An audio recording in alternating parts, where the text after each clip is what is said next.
Shalom jemaat Tuhan yang dikasihi. Haleluya. Haleluya. Dimanapun kita berada pada saat ini, diharapkan kita berada dalam keadaan yang sehat dan kita percaya bahwa Tuhan Yesus tidak pernah meninggal kita. Amin. Haleluya. Sebelum kita masuk dalam ruang pujian penyembahan kita, mari saya membawa kita di dalam doa. Haleluya. Haleluya. Tuhan, Maha besar Engkau, Tuhan Yesus Kristus kami. Engkaulah Tuhan, Engkaulah Allah kami yang layak kami sembah, kami puji dan kami tinggikan di tempat ini. Ini kami sebagai anak-anak-Mu Tuhan, sebagai jemaat-Mu, datang hadirat-Mu pada pagi hari ini Tuhan. Membawakan hati kami yang rindu Tuhan, untuk memuji, menyembah Engkau Tuhan. Biarpun kami tidak dapat bersua secara fisikal Tuhan, tapi kami percaya lewat ibadah online kami ini Tuhan, kami dilawati oleh kuasa Roh Kudus-Mu sendiri ya Tuhan Yesus. Berkati setiap jemaat-Mu dimanapun kami berada, baik yang berada di rumah, yang berada dalam keadaan kelemahan tubuh ya Tuhan. Engkau yang melawat, memberikan kekuatan dan memberikan kesembuhan dan kelegaan kepada kami semua. Terpujilah nama-Mu Bapa, sertai ibadah kami daripada permulaan, pertengahan sehingga selesainya nanti Tuhan. Biar nama-Mu yang ditinggikan dan dimuliakan di tempat ini. Haleluya, haleluya. Dalam nama Tuhan Yesus kami berdoa dan mengucapkan syukur. Amin. Haleluya. Haleluya. Mari kita angkatkan pujian kita, karena kitalah umat yang dipilih oleh Tuhan Yesus. Kita bertepuk tangan.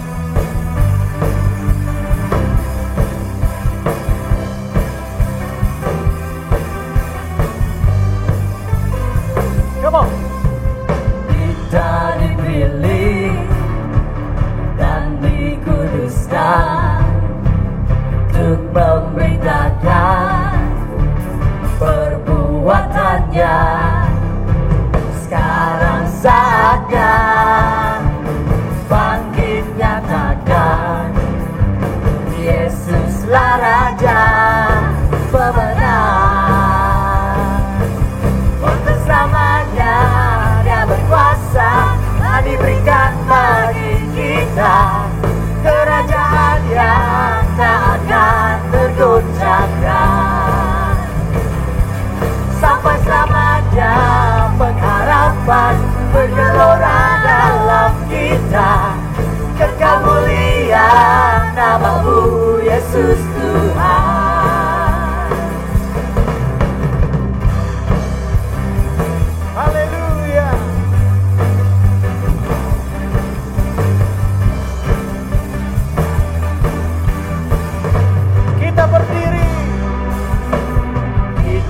Berdiri dengan kuasa, sebab Roh yang dahsyat beserta kita. Sekarang saatnya bangkit nyatakan, Yesuslah Raja pemenang. Untuk selamanya Dia berkuasa, dan diberikan bagi kita kerajaan yang tak akan tergoncangkan. Sampai selamanya pengharapan bergelora dalam kita. Kekal mulia nama-Mu Yesus Tuhan. Untuk selamanya Dia berkuasa, dan diberikan bagi kita kerajaan yang tak akan tergoncangkan. Sampai selamanya pengharapan bergelora dalam kita. Kekal mulia nama-Mu Yesus Tuhan. Kekal mulia nama-Mu Yesus Tuhan. Kekal mulia nama-Mu Yesus Tuhan. Pam pam pararam param pararam param pararam param param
ketenangan yang tak bisa dunia berikan. Kini kau pegang hidupku dan kau hapus kesalahanku. Berharganya pengorbanan yang memberikan keselamatan. Kau hadir di setiap langkahku, ku aman di dalam hadiratmu. Kau buktikan engkau setia.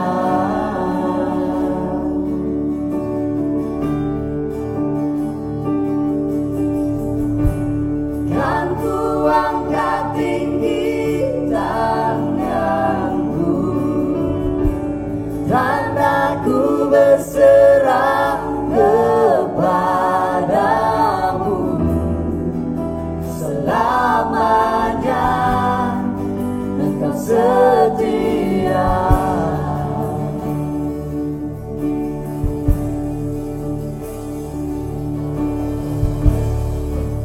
Tiada yang dapat pisahkan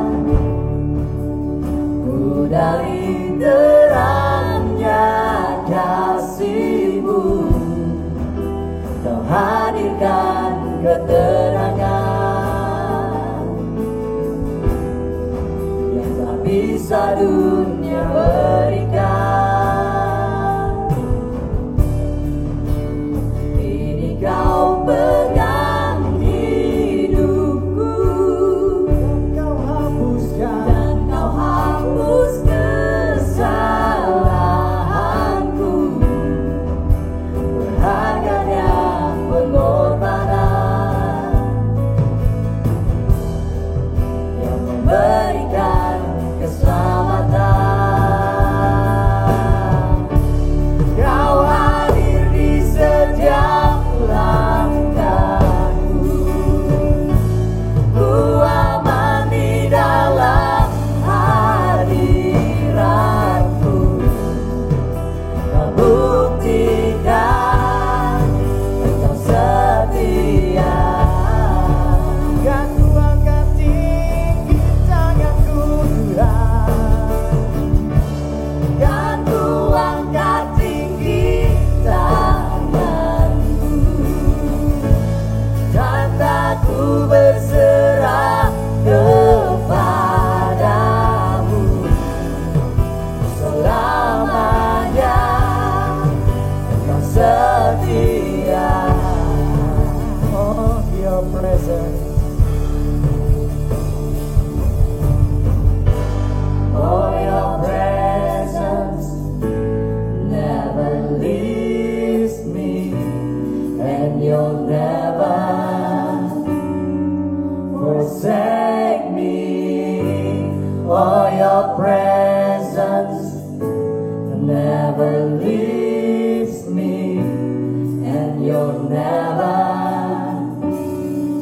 forsake me. Oh, your presence never leaves me, and you'll never forsake me. Oh, your presence never leaves me, and you'll never forsake me.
Tuhan Yesus, Engkau tetap ada bersama kami dalam apapun keadaan kami. Baik senang, baik susah kami Tuhan, Engkau yang tidak pernah meninggalkan kami. Karena kami adalah umat pilihan-Mu ya Tuhan Yesus. Dan kami yakini akan kasih-Mu itu tidak pernah meninggalkan kami. Haleluya, haleluya.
Katakan bersama-sama, bersamamu Bapa, bersamamu Bapa,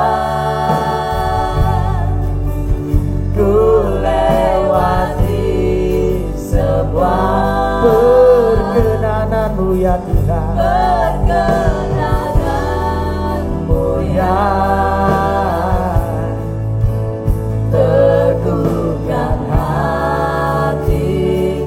Engkau yang bertindak, Engkau yang bertindak, memberi pertolongan, anugerah-Mu besar melimpah bagi. Mari kita nyatakan, isytiharkan bersama-sama. Bersamamu Bapa, ku lewati semua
ya Tuhan, anugerah-Mu melimpah bagi kami senantiasa.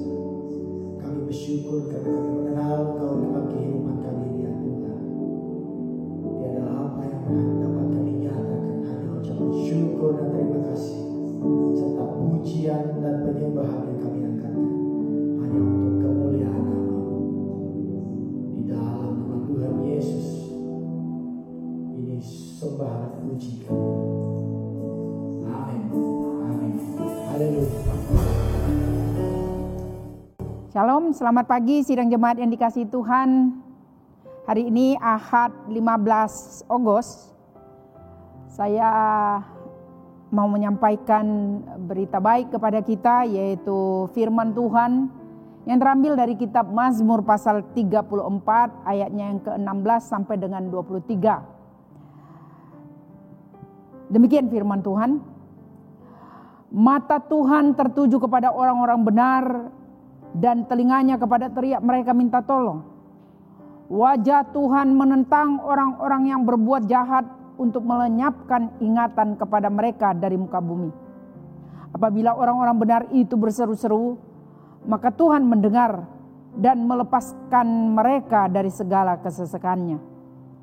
Tuhan itu dekat kepada orang yang patah hati, dan Ia menyelamatkan orang-orang yang remuk jiwanya. Kemalangan orang benar banyak, tetapi Tuhan melepaskan dia dari semuanya itu. Ia melindungi segala tulangnya, tidak satu pun yang patah. Kemalangan akan mematikan orang fasik, dan siapa yang membenci orang benar akan menanggung hukuman. Tuhan membebaskan jiwa hamba-hambanya, dan semua orang yang berlindung padanya tidak akan menanggung hukuman. Sampai sejauh itu pembacaan firman Tuhan. Yang berbahagia adalah mereka yang mendengarkan firman Tuhan serta yang memeliharanya dalam kehidupannya masing-masing. Sebelum saya menyampaikan firman Tuhan ini, saya mengajak kita berdoa untuk Roh Kudus bekerja di tengah-tengah kita, memberi pemahaman akan kebenaran firman Tuhan ini dalam kehidupan kita. Mari kita berdoa. Maha besar Tuhan Allah Bapa di surga, Allah di dalam nama Tuhan kami Yesus Kristus, Allah yang bertahta di atas firman-Nya, karena kami tahu firman Tuhan adalah kebenaran. Dan biarlah melalui firman Tuhan yang kami renungkan bersama, membawa kami lebih dekat kepada Allah. Terpujilah Bapa, dalam nama Tuhan Yesus kami berdoa. Amin. Saudara-saudaraku, hari ini sesuai dengan firman Tuhan yang saya sudah baca, saya ingin membawa kepada kita jemaat untuk melihat kehidupan orang benar itu di mata Tuhan. Pada minggu yang lepas saya sudah menyampaikan bagaimana kita pentingnya memelihara kesatuan sebagai jemaat Tuhan. Tetapi hari ini saya ingin membawa kita kembali dalam menjalani kehidupan kita di era pandemik ini.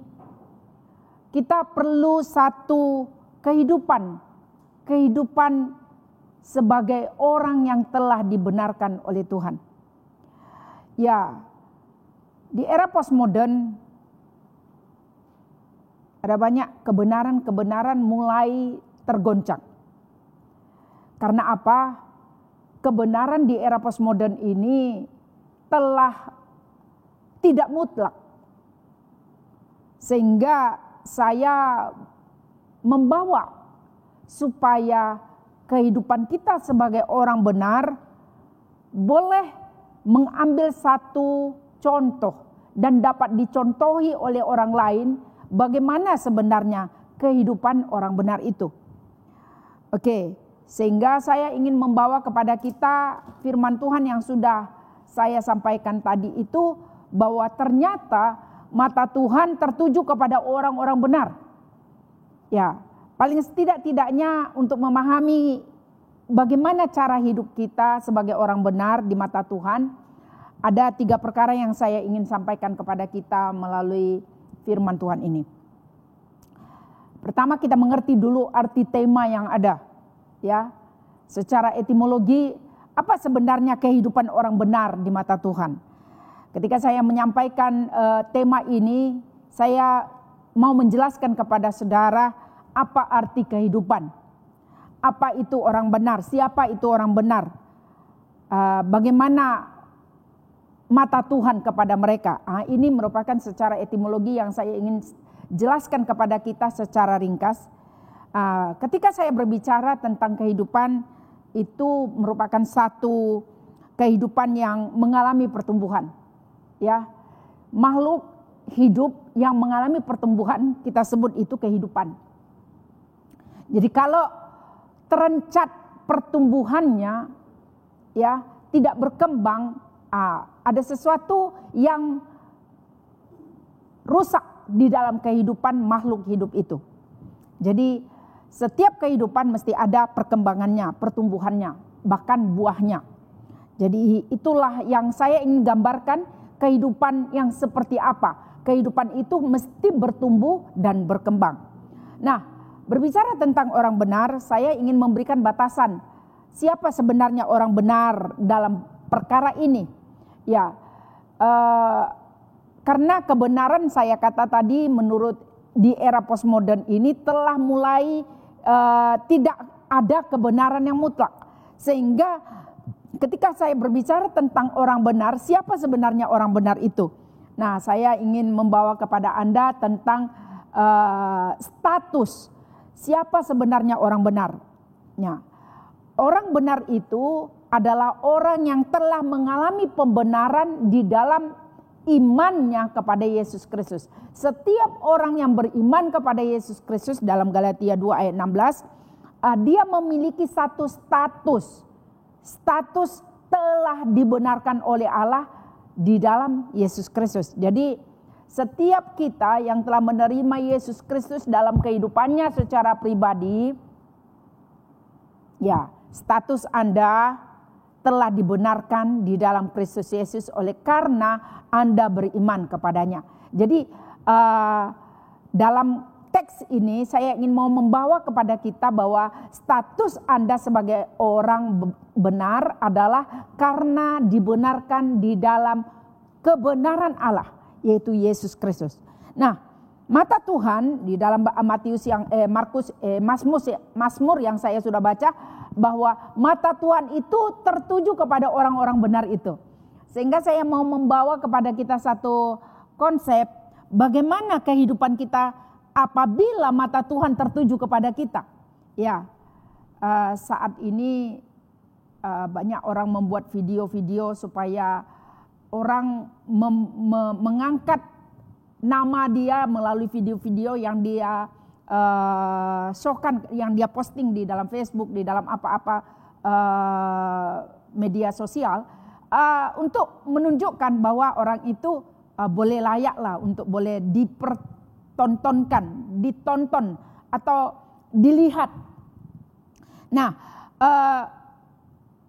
tetapi bagaimana apabila kita sebagai orang benar, kehidupan kita sebagai orang benar di mata Tuhan? Ini yang merupakan satu hal yang perlu saya sampaikan kepada kita supaya kita sebagai orang yang telah dibenarkan oleh Tuhan sungguh-sungguh memelihara kebenaran yang Tuhan sudah nyatakan. Nah, pertanyaan yang kedua, ini merupakan garis besar khotbah saya, yaitu mengapa orang benar itu, mengapa kita perlu menjadi orang benar? Ya, mengapa kita perlu menjadi orang benar? Oleh karena ada beberapa alasan. Ada paling tidak 3 alasan yang saya kemukakan. Mengapa kita perlu menjadi orang benar? Paling tidak-tidaknya ada 3 perkara yang saya ingin sampaikan kepada kita, bahwa ternyata Tuhan menghendaki kita, Anda dan saya menjadi orang benar. Karena apa? Supaya orang-orang benar itu hidup sesuai dengan rencananya. Ya, tujuan Allah jelas untuk hidup kita. Ya, ada kalanya kita tidak sesuai dengan hidup dengan rencana Allah, oleh karena ada hal-hal yang terjadi di dalam diri kita. Tetapi sebenarnya ada 3 perkara yang perlu kita lihat. Mengapa Anda dan saya perlu hidup sebagai orang benar? Yang pertama adalah supaya kita hidup sesuai dengan rencananya. Ya, di dalam bagian ini Tuhan, Alkitab mengatakan mata Tuhan tertuju kepada orang-orang benar. Jadi kalau Anda dan saya belum menjadi orang benar, bagaimana perhatiannya tertuju kepada Anda dan saya. Bagaimana Anda boleh hidup sesuai dengan rencananya? Sudah jelas pasti tidak akan dapat. Oleh karena itu Allah sudah memberikan janji kebenarannya melalui Yeremia pasal 29. Dia berkata begini, dia berjanji untuk memberikan hari depan yang penuh dengan harapan kepada orang-orang benar itu. Itu sebabnya kita harus masuk dalam rencana Allah itu supaya kita menjadi perhatian Tuhan. Ya, sekarang ini banyak cara orang untuk supaya dia diperhatikan dengan membuat konten-konten yang sama ada itu kreatif kita kata atau apa saja, tetapi supaya orang lain, supaya dirinya diperhatikan. Saudara, saya ingin membawa Anda, bukan hanya supaya Anda diperhatikan, supaya Anda memperhatikan khotbah saya, bukan. Tetapi supaya Anda dan saya menjadi perhatian Tuhan. Bagaimana membuat Allah memperhatikan kehidupan saya? Bagaimana membuat Allah teruja terhadap kehidupan yang saya sedang jalani? Itu yang menjadi tujuannya. Jadi saudara, ini yang menjadi konsep dalam diri saya untuk bagaimana mengajak saudara, membawa setiap kita jemaat Tuhan untuk berada di dalam apa yang Tuhan rencanakan. Yang pertama, saudara, apa yang membuat Anda tidak sampai di dalam rencana Tuhan itu? Yang pertama, saudara, Anda dan saya tidak mau diproses oleh Tuhan. Kelemahan kita adalah kita tidak mau bersedia untuk diproses oleh Tuhan. Makanya kita tidak dapat hidup sesuai dengan rencananya. Ya. Rencana Tuhan itu adalah rencana yang harus mengalami proses. Dalam WhatsApp kita saya memberikan kemarin itu tentang betapa Tuhan ingin memberkati kita, tetapi kadang-kadang kita tidak mau diuji oleh Tuhan. Ketahanan kita tidak mau, sikap kita tidak mau mengalami ujian. Tetapi itu justru yang Tuhan mau, supaya sama ada kita mau diproses oleh Tuhan atau tidak. Ya, renungan saya secara pribadi mengingatkan saya bagaimana ketika Allah memilih Daud sebagai raja, Allah mengutus Nabi Samuel untuk boleh mengurapi anak Isai, yaitu Daud. Sehingga waktu sesudah diurapi Nabi Samuel itu Daud, tidak langsung secara serta-merta pengurapan sudah dilakukan, tetapi tidak langsung secara serta-merta dia boleh menjadi raja. Ya, Anda boleh baca kitab 1 Raja-Raja 16 ya, itu renungan saya pagi tadi. Bagaimana dia boleh menjadi raja? Harus mengalami proses. Ya, jadi setelah pemilihannya, setelah diurapi dia tidak langsung serta-merta langsung menjadi raja. Ada proses yang harus dijalaninya sehingga Saul pada akhirnya diberhentikan, Allah sendiri memberhentikan dia sebagai raja. Mengapa? Itulah proses yang panjang. Demikian juga kehidupan Anda dan saya. Ketika kita masuk dalam rencana Tuhan, mesti ada prosesnya. Yang kedua, apa yang membuat kita tidak hidup dengan sesuai dengan rencana Allah? Oleh karena apa? Kondisi kita kadang-kadang, kondisi hidup kita memaksa kita untuk mengambil keputusan sendiri. Ya, saya mengalami hal yang sama, saudara. Kita cenderung mengambil keputusan yang salah ketika kita berada di dalam posisi kehidupan yang terganggu. Ya, ada banyak masalah, beruntun datang. Belum selesai satu, datang lagi yang satu. Belum selesai yang satu, datang satu. Nah, ketika kita berada dalam posisi yang seperti ini, kadang-kadang kita mengambil satu keputusan yang salah. Itulah sebabnya mengapa Raja Saul dia ditolak menjadi raja. Oleh karena apa? Dia tidak sabar menunggu, ya, menunggu. Ketidaksabaran Raja Saul untuk menunggu seorang yang ditugaskan sebagai hamba Tuhan, yang patutnya hamba Tuhan ini yang menjalankan acara di dalam jabatannya sebagai hamba Tuhan, dia ambil alih. Itu yang membuat Allah marah kepada dia. Saudara, ada kalanya kita sebagai pemimpin, ada kalanya raja mengambil kuasa orang-orang yang di bawahannya. Kamu boleh saja saya ambil kira-kira demikian ya saudara. Ini satu status, satu kondisi yang dimana kita boleh mengambil satu keputusan yang salah ya. Ketidaksabaran Saul untuk menunggu hamba Tuhan, dalam hal ini Nabi Samuel, yang menjalankan satu acara di dalam jabatannya, dia mengambil alih acara itu. Sehingga kan saya raja, kira-kira demikian ya. Saya penguasa. Ya. Tugas seorang hamba Tuhan, meskipun kamu penguasa, tidak boleh kamu ambil alih. Inilah salah satu kegagalan Raja Saul yang dilakukannya ketika dia menepikan yang sepatutnya itu tugas seorang hamba Tuhan, kamu telah intervensi kepada tugas itu. Kira-kira demikian. Oleh karena itu Tuhan menolak orang itu menjadi raja. Saudara, jangan kita melakukan kesalahan meskipun kita diberikan kuasa untuk itu. Dan inilah yang terjadi di dalam proses kehidupan Raja Saul yang tidak sabar untuk menunggu. Bahkan dia memberontak. Sehingga pada akhirnya dia bertanya kepada dukun. Ya, Anda boleh baca secara keseluruhan kitab raja-raja. Dia bertanya kepada seorang pelihat di Endor. Saudara-saudaraku yang dikasihi Tuhan, kesalahan demi kesalahan terjadi oleh karena apa? Kita tidak bersedia untuk hidup sesuai dengan rencana Allah. Ketika kita masuk dalam rencana Allah, marilah kehidupan ketika kita diproses oleh Tuhan dengan berbagai-bagai hal, mari kita ikuti dan kita rela sehingga proses itu berakhir. Yang kedua, saudara, mengapa kita harus perlu hidup sebagai orang benar? Yang kedua adalah supaya kita mampu hidup seperti yang Tuhan kehendaki. Tuhan mempunyai rencana yang indah dalam diri kita, tetapi kita tidak mampu, tidak bersedia, dan mungkin terlalu banyak pilihan yang harus kita lakukan sehingga kita tidak taat.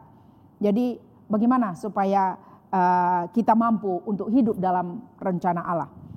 Mungkin pertanyaan ini yang mengusik saya sendiri secara pribadi. Bagaimana hidup supaya Tuhan kehendaki? Apakah yang harus saya lakukan supaya Tuhan berkenan atas hidup saya? Ini menjadi pertanyaan kepada saya juga. Dan saya ingin membawa Anda untuk memposisikan diri Anda dalam kebesaran Tuhan. Ketika pertanyaan itu menggelitik saya, bertanya kepada diri saya, harus seperti apa saya hidup supaya hidup saya berkenan kepada Tuhan? Ya, saya menemukan jawabannya. Saya tanya diri saya dan saya jawab, saya tidak mampu dengan hidup untuk berkenan kepadanya sesuai dengan kemampuan yang ada pada diri saya, sesuai dengan kekuatan yang ada pada diri saya. Oleh karena itu, saya harus mengambil satu persepsi, memposisikan diri saya sesuai dengan kebesaran Tuhan. Ya, ketika saya memposisikan diri saya di dalam kebesaran Tuhan, artinya saya tidak lagi mengandalkan kekuatan saya sendiri, saya hanya hidup sesuai dengan kasih karunia-Nya. Tuhan berkata, bukan, aku datang supaya mereka mempunyai hidup dalam kelimpahan. Bagaimana saya dapat hidup dalam kelimpahan kalau saya tidak sesuai dengan kehendak-Nya? Betul tidak? Sehingga saya menemukan satu jawaban, posisikanlah diri Anda dalam kebesaran Allah. Jangan memposisikan diri Anda dengan kekuatan yang ada pada diri Anda, tetapi memposisikan diri Anda sesuai dengan kebesaran Tuhan. Yang kedua, bergantung penuh kepada kuasa-Nya. Jangan bergantung kepada diri sendiri. Renungan pada hari Sabtu kemarin yang saya berikan bahwa kadang-kadang kita terlalu percaya diri. Apa yang membuat Petrus jatuh? Bukankah dia berkata, biarpun mereka ini imannya akan jatuh, aku sekali-kali tidak. Ya kan, itu yang dinyatakan oleh Petrus. Tetapi Alkitab mencatat bahwa dialah yang menyangkal Yesus 3 kali. Saudaraku yang dikasihi Tuhan, bahwa kadang-kadang overconfident ya, terlalu percaya diri. So ini yang menjadi kelemahan kita sebagai orang yang percaya, sebagai orang yang benar. Kadang-kadang kita berpikir, oh saya menjadi orang benar, tetapi perkataan kita tidak pernah benar, ya kan? Jadi ini merupakan satu hal yang perlu kita pertanggungjawabkan setiap perkataan yang kita nyatakan. Jadi dalam bagian ini bergantung kepada Tuhan, artinya tidak bergantung kepada diri sendiri. Ini yang perlu kita tanamkan dalam diri kita sebagai orang benar. Jangan terlalu percaya diri sendiri, ya. Tetapi orang benar itu harus bergantung kepada Dia dan tinggal di dalam Dia. Yohanes 15 ayat 7 mengatakan, jikalau kamu tinggal di dalam aku, kata firman Tuhan, dan firmanku tinggal di dalam kamu, artinya ya kita semuanya sudah hidup di dalam Yesus Kristus. Tetapi pertanyaannya, persoalannya sekarang, adakah firman Tuhan berdiam di dalam diri kamu? Memang kamu sudah diam di dalam Dia, tetapi adakah firman-Nya berdiam di dalam diri kamu? Ini menjadi persoalannya. Ada kalanya kita hanya tidak mengambil masa yang dekat dengan Tuhan, sehingga kita tidak lebih banyak, apalagi dengan WhatsApp yang ada, kita tidak mengambil masa yang khusus dengan Tuhan. Jadi ini menjadi satu pertanyaannya. Karena apa? Kalau kita tinggal di dalam Dia, maka firman-Ku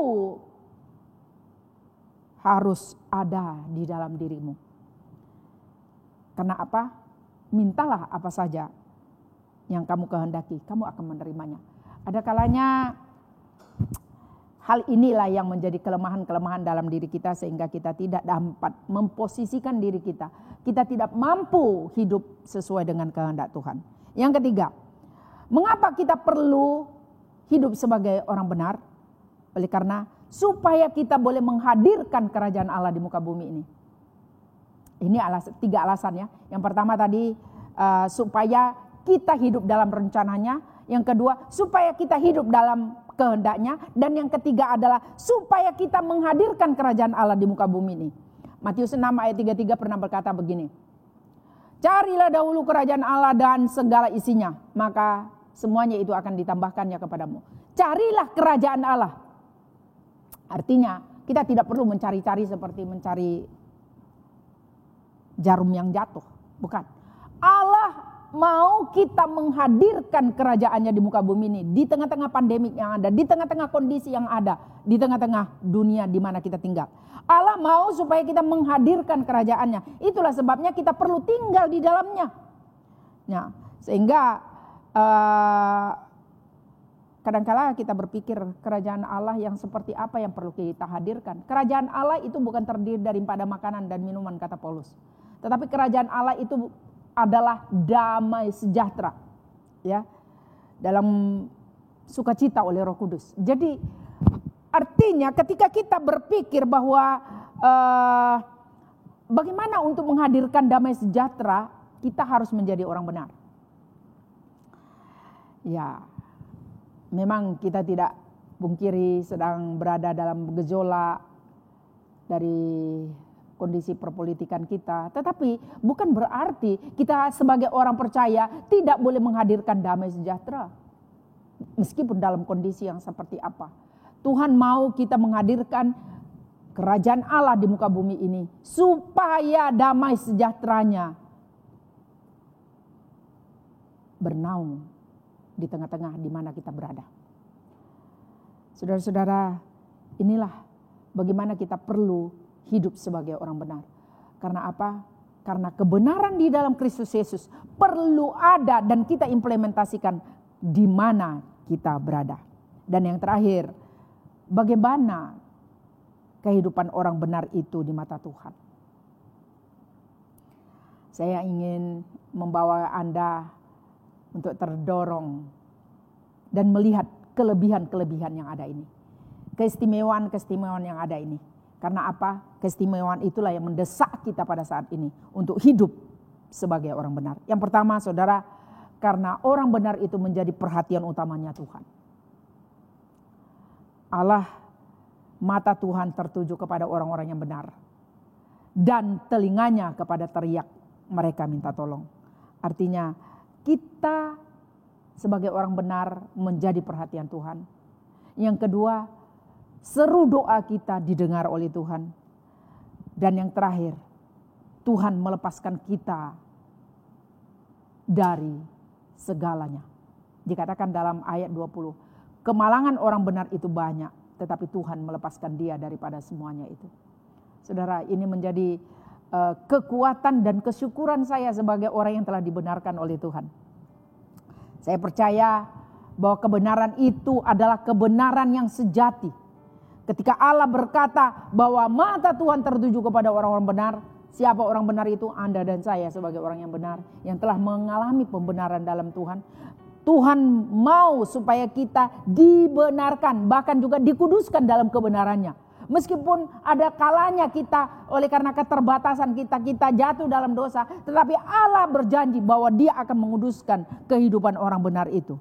Bahkan Dia berkata, engkau sebagai orang benar merupakan keistimewaan bagiku, merupakan perhatian utama dalam mataku, katanya. Mata Tuhan tertuju kepada kita. Oleh karena itu, kalau mata Tuhan tertuju kepada Anda, apa respon kita? Saudara, saya ingin membawa Anda untuk melihat keistimewaan yang ada pada diri kita. Meskipun pandemik belum berlalu, lihatlah keistimewaan yang Tuhan nyatakan kepada Anda. Bahwa Anda itu, mata Tuhan tertuju kepada Anda. Anda akan Tuhan mendengar segala seru doa Anda. Tuhan akan membebaskan Anda. Meskipun kemalangan banyak kepada diri Anda, diperhadapkan kepada kita. Tetapi Tuhan melepaskan kita. Oleh karena itu, sebagai satu himbauan kepada kita sebagai jemaat Tuhan di seluruh BM Sarawak dan khasnya BM Glory Permi, saya mau mengajak kita untuk melihat kebenaran firman Tuhan. Meskipun banyak pergumulan yang Anda alami sama seperti saya pada saat ini, banyak pergumulan yang terjadi, tetapi Tuhan, kemalangan orang benar banyak, tetapi Tuhan melepaskannya dari semuanya itu.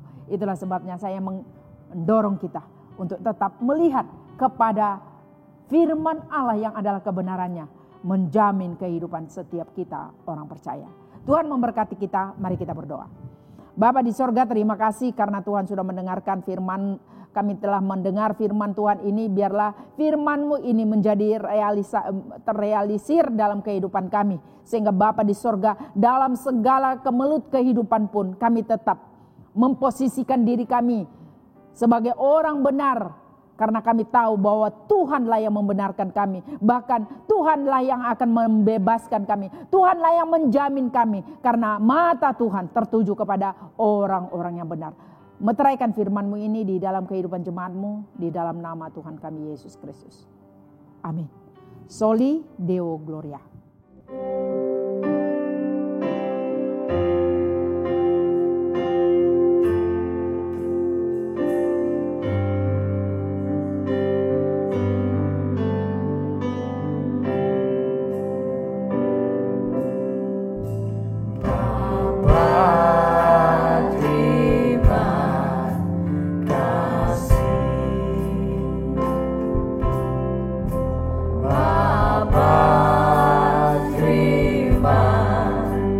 God.